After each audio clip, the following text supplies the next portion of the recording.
red light.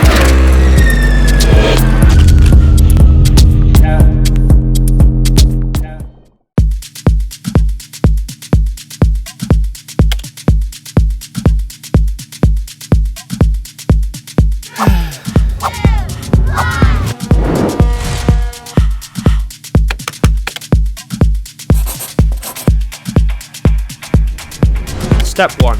Disguise. This basically translates to you looking the part. Humans psychologically are weird animals. We subconsciously form our initial judgment of somebody within the first 5 seconds of seeing them, which is why what you're wearing is so important. Because it's vital that within those first 5 seconds of someone meeting you or seeing you, that the judgment formed of you is one of belonging. And the wrong disguise can make you blend out rather than blend in, which is often what grabs people's attention negatively, in a way which almost always ends in your mission being a failure and your night being ruined. Taking the time to pick and create a good disguise is one of the biggest reasons that I've been able to sneak into a variety of places, ranging from airport lounges to World Cup finals. A good disguise greatly increases your chance of pulling off a successful sneak. High five! Step 2. The absolute necessity to sneak in anywhere. Confidence. Now, whilst disguise is important, you're not going to sneak in anywhere if you don't have confidence. It all comes back to human psychology and acting as if you belong. My first piece of advice would be to change your perspective. It's like an acting game. Apart from you're having fun, you get to see and experience loads of cool shit for free. You have to view things from the perspective that you were meant or allowed to be there. For example, a power move I often like to play if I sneak into an airport lounge is to go back to the receptionist who I just snuck in past 20 minutes ago and ask for the Wi-Fi code from her.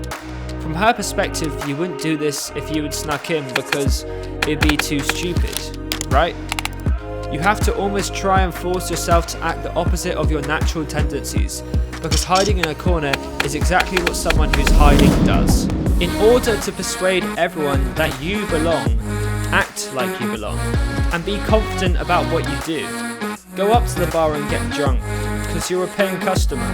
That's what you're allowed to do. Well, at least that's what you want them to think. Now, confidence isn't just one thing. It's a bundlement of lots of different things which, put together, combine somebody who is confident that they're in a certain place or situation. I'd like to take you out for a steak dinner. And one of the biggest things, which a lot of people forget about, is body language. If you walk past somebody, or past a security guard, or past a receptionist in an airport lounge, and you look at them, and you're walking slowly, and you stumble a little bit, and you look nervous, and your body language is all off, they're almost 100% likely just going to go, excuse me, hi, do you, whatever. Whereas if your body language is smooth and walking like you're late for a meeting, or as if you've got no time for everyone, you've got to rush and you've got to get in there quickly, or you're speaking to someone like you're not doing anything wrong, then no one's going to question you. Now, I think that another important thing to remember is that if somebody does question you, then you have to go overboard with your confidence. Sometimes you don't even really have time to think, so just say whatever comes to your mind, but say it with full confidence. At this point, everything is on the line, so you might as well risk it all and say something incredibly ballsy. This actually happened to me when I snuck backstage at an ex-Ambassadors concert. The security guard was questioning me as to why I could go backstage, and I told him that I was about to come on stage soon and that he could go and ask my manager James, who was just behind that door there, or I could call him on speaker now and he will explain everything and the whole situation as to how I lost my physical pass, and that we even made a bet that we would get stopped. Because the story I gave him was so intricate and so ballsy, in that I was saying that my manager was stood right behind that door, the security guard could have checked it, and it would have taken him 10 seconds to see if I was lying or telling the truth. But he let me through without any questions, because who has a story like that if it isn't true? So, if you do get stopped, create a story, and it can be as weird and wacky as possible. And even include names, because I feel that makes it more realistic. But say it as if there is not a doubt in the world that you were lying. If you're confident, then other people will be confident that you're right too.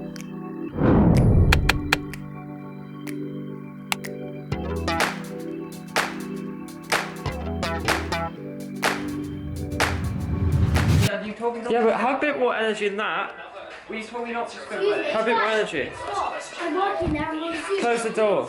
Yeah, because I need to go now, so I'm just doing fair. it quickly. Emily. It's not fair. I'm just Shush. doing this quickly. I'm working. Now, one of the biggest things which a lot of people forget about is body language. If you walk past somebody, or past a security guard, or past a receptionist, and don't do that. Give me the code. You one more time. This. And stand here like this. Okay. Stand like this. What about that?